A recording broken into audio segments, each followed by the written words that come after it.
I did struggle on my previews at Resleriana stream with 3.7 and 4.10. Synthesizer Magic Sword has been removed because of that certain dungeon where you have to deal with a Licky Shrew.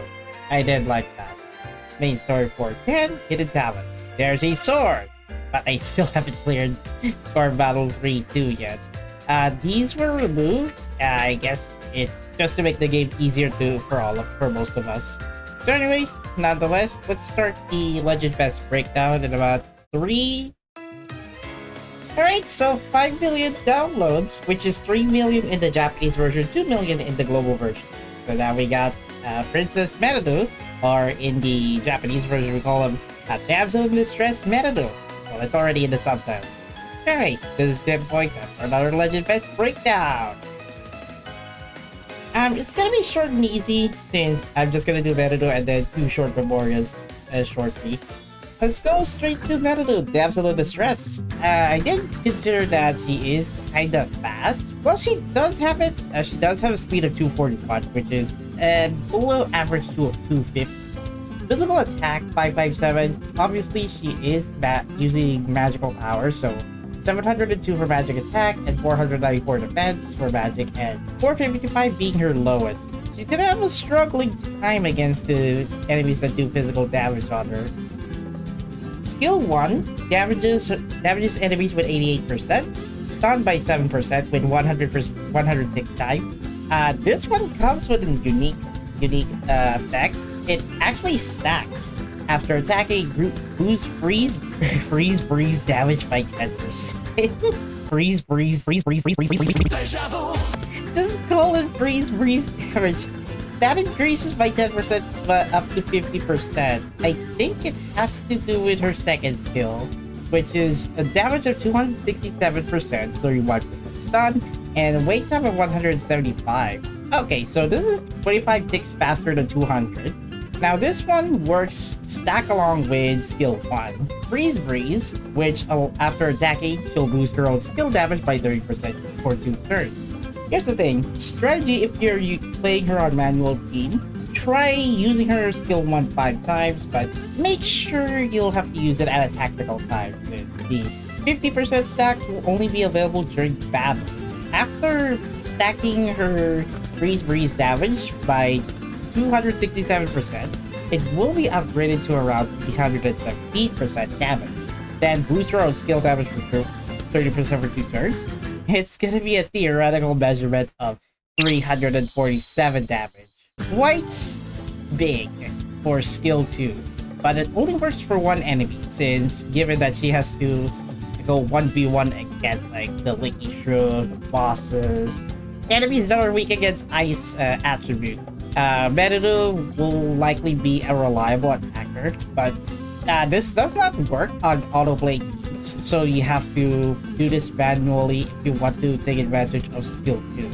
So autoplay teams, yeah, set aside Meruru for now, but that doesn't mean Meruru is useless in autoplay teams.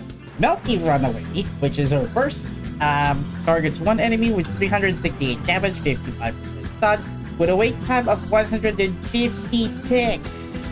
This is 50 ticks faster than 200.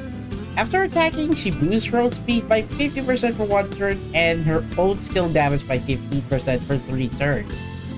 I did see the character introduction video, and I gotta say the demonstration of Meruru boosting her own attack, yeah, having her go ahead against 2 to 3 turns of enemies, it's going to be advantageous in spore battles. In spore battles that are weak against ice, Meruru is the good way to go. I mean, especially with the fact with only 1 turn, it might work for some cases. And in this case, I think Meruru is going to be like an above average attacker, since she will be focusing on the attack front lines, unlike her Wind Supporter 2-star unit, which I gotta say, while useful for healing all teams, Damsel in Distress Meruru, wide OP on this one. She only has one disadvantage, is that she is best used on manual. Best to use her on manual if you want to take advantage of skill 2. So nonetheless, I give it an above average rating for Meruru. Quite recommended. Although I would have saved up for Leela in an upcoming banner. So Princess Rush boosts her own attack, defense, magic, magical attack and magical defense by 10% when defeating an enemy with a skill. Meaning, if she were to knock out one enemy at a time, like deplete its HP, she will stack up to 2 times, so only 2 enemies at a time per battle. It'd be best if you have at least a battle of 3 enemies, and Meruru will still be able to take advantage of Princess Rush. And that would be a good idea to utilize the above average attacker, especially she has at max level of 702. Sleep resistance will be resisted by 30%. I guess less likely chance to have your character fall asleep if you pair her up in a party. Gosh, the dress looks beautiful, as well she kept her crown. She does have her gift color of green and yellow, with Ice Curse, which is Ice Resistant debuff for 1 attack, and Guardian's Blessing, increase both defenses for 1 attack, and single attack power up, boosts only 1 target skill power, which is 3 to 25%. If you were to have Rorona and Claudia, Meruru will take advantage of that because, like I think I said before, Claudia's skill set is very supportive for ice attackers. Pair up with Rorona and Meruru, and the 3 will be having a great wonderful time being in ice tower floors. Especially, you might find her useful in an upcoming story chapter 8. So stack up on power just in case you want to use her. Now, 2 Memoria are featured in this banner to make up with 1 character only. So welcome to the party. This one maxes at 11.25% HP, speed of 175, both defenses at 13.75, and attack power at 23.75. Now this is a nice affinity damage up buff. Well equipped to a character with ice affinity, this boosts skill damage by 23 for all allies. Do not you need a max out in case if you want to take advantage of this. Sweet! This is ice supported worth. I mean, she be smashing ice all day. I mean, smashing ice for the party. So yeah. Best to use on any ice attacker like Violet or Rorona, as well as Claudia, and also Meruru. I gotta say, it's pretty useful. Now, another Memoria that is featured in the live stream featuring the staff, watching fireworks. This features Resna and Saskia. Rank 5 with 16.25% HP, 6.75% speed, both attack buffed up to 23.75%, and defenses by 13.75%. Interestingly, at the start of the wave, this boosts its own stun damage by 80% for 2 turns. Now, stun tempo up 3. This is pretty useful for breaker characters, say like Mari, Ryza, Leela.